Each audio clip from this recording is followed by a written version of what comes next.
If you want to control people's thoughts, begin by controlling their words. That's totalitarian thinking. It was once completely foreign to America. Not anymore. Increasingly, Americans are forced to use language against their will or even their conscience, or be prepared to suffer the consequences. And those consequences can be dire. Take, for example, the issue of transgenderism, the newest civil rights battle of our time. A decade ago, few people could even tell you what the word transgender meant. Today, expressing the wrong opinion on the issue can cost you your business or job or both. Consider recent state and local actions punishing those who decline to use an individual's pronouns of choice. In 2017, California Governor Jerry Brown signed legislation threatening jail time for healthcare professionals who willfully and repeatedly refuse to use a patient's preferred pronouns. Under guidelines issued in 2015 by New York City's Commission on Human Rights, employers, landlords, and business owners who intentionally use the wrong pronoun with transgender workers and tenants face potential fines of as much as $250,000. That's a steep price for saying he instead of she instead of he, or even he or she instead of they. What about the vast majority of citizens who hold the biology-based view that chromosomes determine your sex, male or female? Or those who have a deep-seated religious conviction that sex is both biological and binary, God's purposeful creation? In December of 2018, Peter Vlaming was fired from his job as a French language teacher in a Virginia school district because he refused to refer to a transgender student by the student's preferred pronouns. Vlaming's Christian belief prevented him from bowing before the notion that the student who had been a she in his class the year before was now suddenly a he. Vlaming was willing to use the student's chosen new name, but he avoided using any pronouns when referring to this student.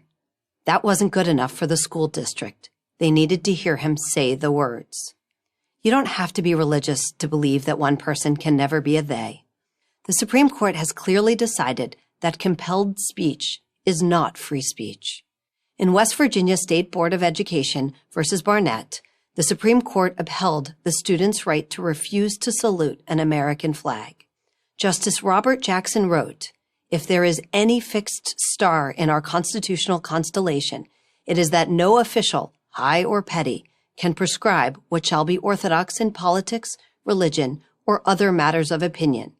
And, Jackson went on to say, the state can't force people to say things they don't believe. But this is precisely what's happening. People are forced to refer to others as they or co or thon. Yes, those are now considered pronouns. What might otherwise be a courtesy now has criminal consequences. In most contexts, I would have no problem addressing others in any manner they chose, and I'm sure most Americans feel the same. But the Constitution's protection of free speech neither begins nor ends with good manners. It extends all the way from rudeness to meekness, protecting those who hurl insults and those who would prefer to say nothing at all. If the state can compel the use of certain words, it can force those who differ into silence. It can force its citizens to parrot beliefs they do not hold. The Fairfax County School District in Virginia removed the phrase biological gender from its curriculum and replaced it with the phrase sex assigned at birth. This is how the left legislates away the concept of biological sex without ever having to make the argument, without ever having to convince anyone.